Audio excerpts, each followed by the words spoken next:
Hello students, today we will understand formation of meniscus in liquid contained in a narrow vessel. Suppose you have a test tube of glass and it is filled with water.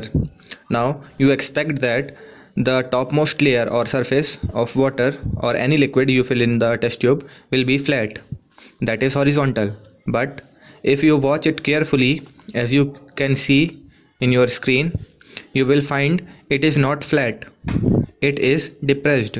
Now we can call it meniscus, or it is called meniscus. And if the meniscus is inward in the middle, it is called concave meniscus. Now you can think, is there any convex meniscus? And then yes, if you fill mercury Hg in the test tube, you will find convex meniscus, and here the surface of mercury is outward in the middle. You can see the images of both convex and concave meniscus on your screen. Now we will learn the definition of meniscus and then understand the reason behind the formation of meniscus. So the definition of meniscus is the formation of curved surface by the exposed surface of a liquid contained in a narrow vessel is called meniscus.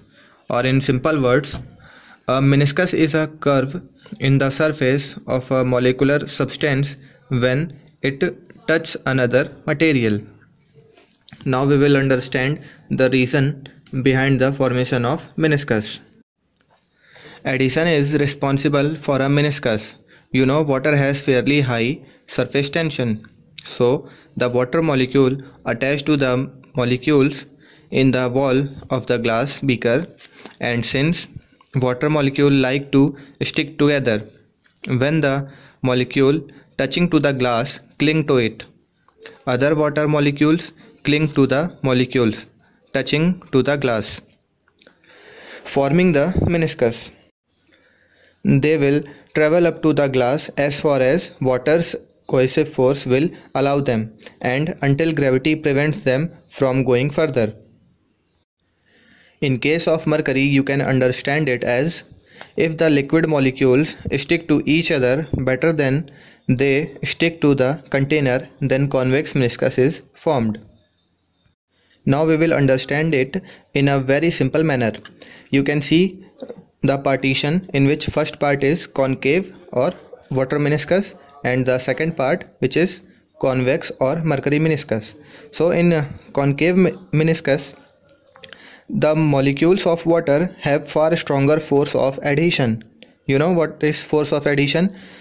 The force of attraction between different kind of molecules is called force of adhesion.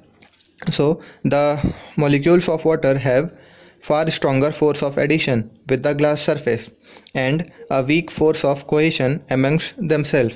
This is the reason to the formation of concave meniscus.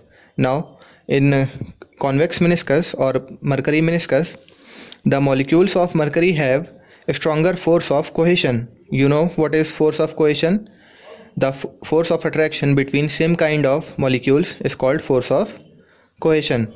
Now the molecules of mercury has stronger force of cohesion but no force of adhesion. So this is the reason behind the formation of convex meniscus.